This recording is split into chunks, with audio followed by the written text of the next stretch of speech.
সম্প্রতি শুরু হয়েছে জি বাংলার ধারাবাহিক তারে ধরি ধরি মনে করি। মূলত প্রথম থেকেই শুরু হওয়ার পর থেকেই দর্শক এই ধারাবাহিকের প্রতি আলাদা করে ভালোবাসা দেখাচ্ছেন। এই ধারাবাহিকেই দেখা যাচ্ছে অভিনেত্রী পল্লবী শর্মা এবং তার বিপরীতে বিশ্বরূপ বন্দ্যোপাধ্যায়কে।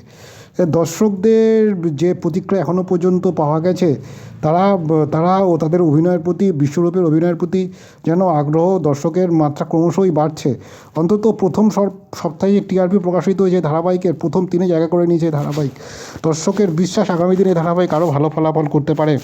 মূলত আধ্যাত্মিক পটভূমিতে নির্মিত এই গল্পে আধুনিকতার মোড়কে শ্রী চৈতন্য এবং লক্ষ্মীপ্রিয়ার অধ্যায় ফুটে উঠছে। লেখকের সৃজনশীল ছোঁয়ায় আর সেই আবহে পর্দার গোড়াকে নিয়ে নানান রকম আলোচনা চলছে এই মুহূর্তে সামাজিক মাধ্যম জুড়ে। অনেকেই বলছেন স্ত্রীহারা চরিত্রের যন্ত্রণা এবং আবেগের প্রকাশ এতটাই সাবলীল যে কোনো দৃশ্য দর্শকের মন জয় করে নিচ্ছে। তবে বাস্তবের বিশ্বরূপ কিন্তু পর্দার চরিত্রের থেকে ঠিক উল্টো।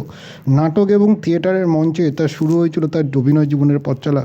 সেখান থেকেই ধীরে ধীরে ছোটো পর্দায় পা রাখা। ছোটো পর্দায় তার প্রথম কাজ ছিল শ্রী চৈতন্য মহাপ্রভু। এরপর জনপ্রিয়তা পেলেও ব্যক্তিগত জীবনে তিনি সংসারী রূপে নন, বরং নিজের মতো করে সংযত ভঙ্গিতে দিন যাপন করতে পছন্দ করেন। ক্যামেরার সামনে যে মানুষটার এত রঙে দেখা যায়, ক্যামেরার বাইরে তিনি ঠিক ততটাই শান্ত এবং বাস্তবতা বোধে স্থির।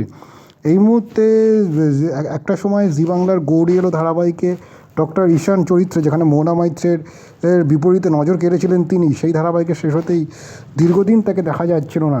তখন অনেকেই ভেবেছিলেন হয়তো তাকে এই মুহূর্তে দেখা যাবে না। কিন্তু ধারাবাহিকের প্রত্যাবর্তন, এই তারে ধরে ধরি মনে করি হাত ধরে আবার নতুন করে তার প্রত্যাবর্তন করলেন তিনি প্রমাণ করে দিলেন তার অভিনয় জায়গাটা এখনও অটুট। টিআরপি বা স্লট বদলের অভিঘাত সত্ত্বেও এই গৌরীর ঈশানের পর্দায় রসায়ন আজও অনেক মানুষ মনে রেখেছেন। ঠিক যেমন এই মুহূর্তে পল্লবী শর্মার সঙ্গেও ক্রমশ তার যে কেমিস্ট্রি জমে উঠছে। মূলত এই মুহূর্তে বাংলা টেলিভিশন